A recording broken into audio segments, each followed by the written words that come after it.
సమయం అంటే క్లేశధర్మం. కానీ ప్రతి ప్రతి వ్యక్తి సమయం మీద నమ్ముతాడు. సమయం మీద నమ్మకం ఉంది వాళ్ళ మనస్సులో. ఎందుకంటే సమయం అనిపిస్తుంది. సమయం అనిపిస్తుంది కానీ వాళ్లకు తెలియలేదు. ఈ సమయం అనిపించడం అజ్ఞానం మరియు తృష్ణ వల్ల జరుగుతుంది అని ప్రతి వ్యక్తికి ఆ అనుభవం అనుభవిస్తుంది. సమయం అంటే అందరూ నమ్ముతారు సమయం ఉంది అని. కానీ బుద్ధ భగవానుడు చెప్పాడు సమయం అంటే ఒక భ్రమ, ఒక మాయ. ఈ ప్రపంచం, ఈ మొత్తం ప్రకృతి అకాలికమైనది. తొలగించండి. నేను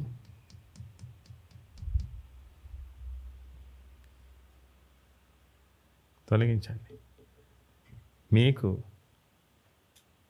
గత సమయం ఉంటే మీ మనసులో బాధ పడుతుంది. గత సమయం మీద బాధ మాత్రమే ఉన్నది. బాధ మాత్రమే ఉంది గత సమయం మీద. ఎందుకంటే గత సమయంలో ఏదైనా మంచితనం జరిగితే ఇప్పుడు ఆ మంచితనం సమాప్త అయింది. ఏదైనా చెడ్డ విషయం జరిగితే ఈ జరిగిన విషయం గురించి మీ మనసులో బాధ ఉంది.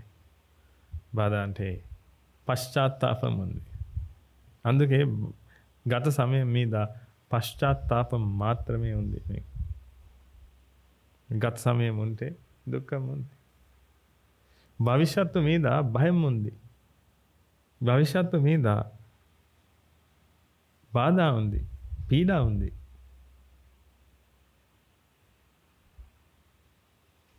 ఎందుకంటే మనసులో భవిష్యత్తు మీద అపేక్ష ఉంది.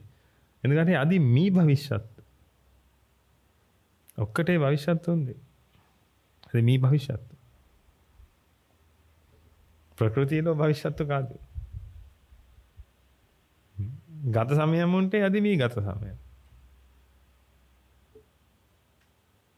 భవిష్యత్తు ఉంటే ఈ మీ గత ఈ మీ భవిష్యత్తు. అందుకే మీ భవిష్యత్తు మీద అపేక్ష ఉంది, కోరిక ఉంది. అంటే బాధ ఉంది.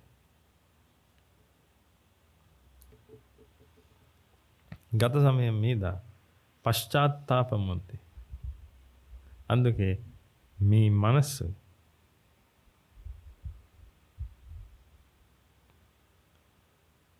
బాధపడుతుంది. ప్రతి క్షణంలో మనస్సులో బాధ పుడుతుంది.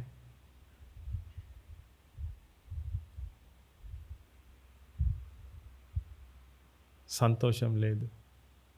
మీ జీవితం ఒక నరకం అయింది. ఈ నరకం నుండి బయటికి వెళ్ళడానికి మీరు ప్రయత్నిస్తారు.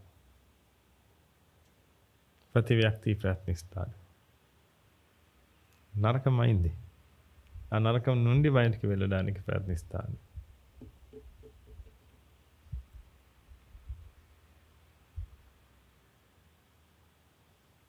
నరకం అయితే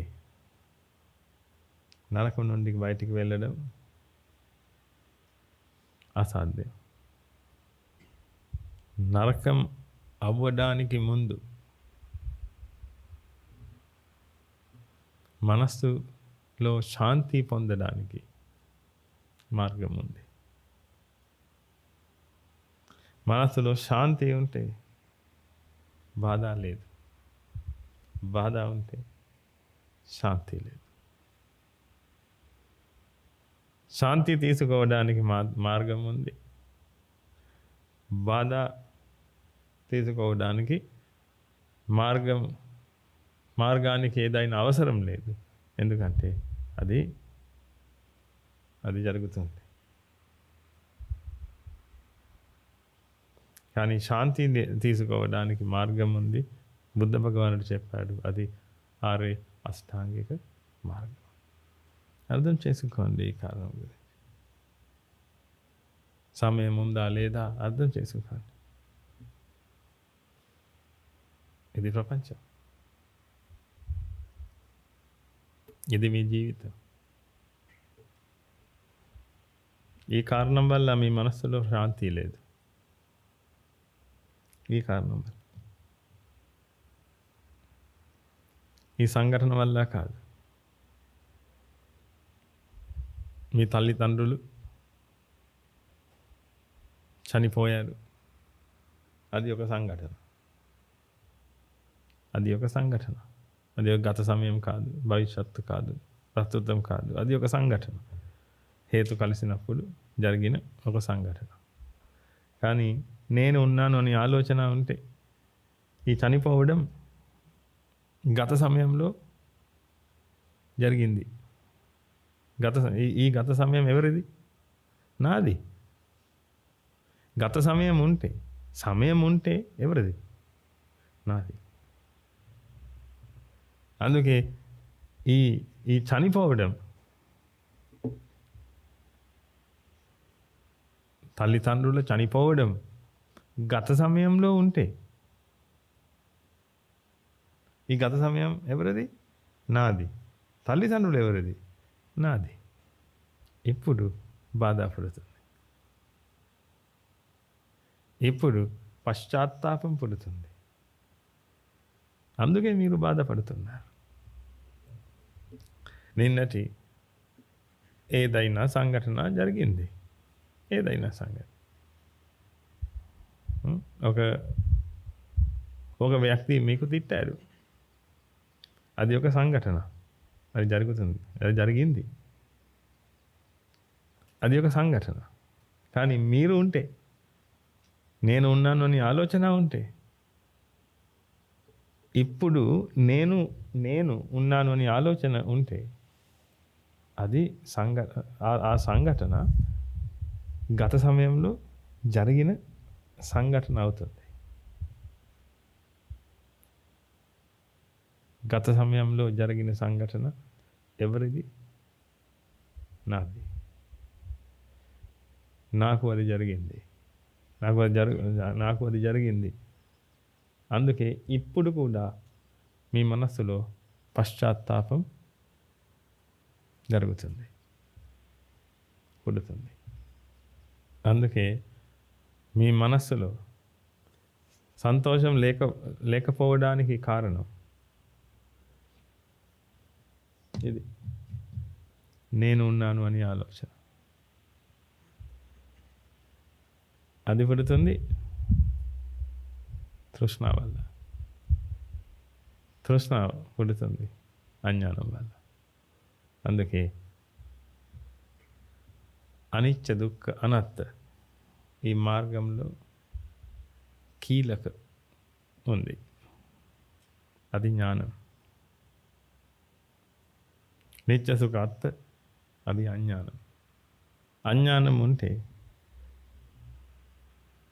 ఈ ఆలోచన పుడుతుంది, నేను ఉన్నాను అని ఆలోచన. ఈగో పుడుతుంది. ఈగో పుట్టితే సమయాలు పుడుతుంది. 3 రకాలుగా సమయాలు పుడుతున్నాయి. 3 రకాలుగా సమయాలు పుడుతున్నాయి. అవి నా సమయాలు. అందుకే బాధ, దుఃఖం, పశ్చాత్తాపం, ఈర్ష్య, అసూయ లాంటి రకరకాలుగా క్లేశ ధర్మాలు పుడుతున్నాయి.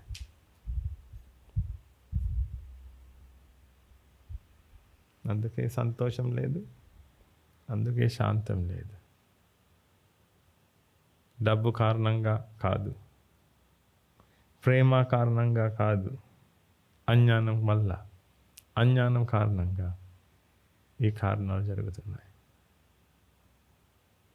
అజ్ఞానం కారణంగా మీ మనస్సులో దుఃఖం పుడుతుంది. అందుకే మీకు శాంతి కావాలంటే జ్ఞానం పొందడానికి ప్రయత్నించండి. అన్ని వ్యక్తుల నుండి ఆశించకండి. ఇది మీ బాధ్యత.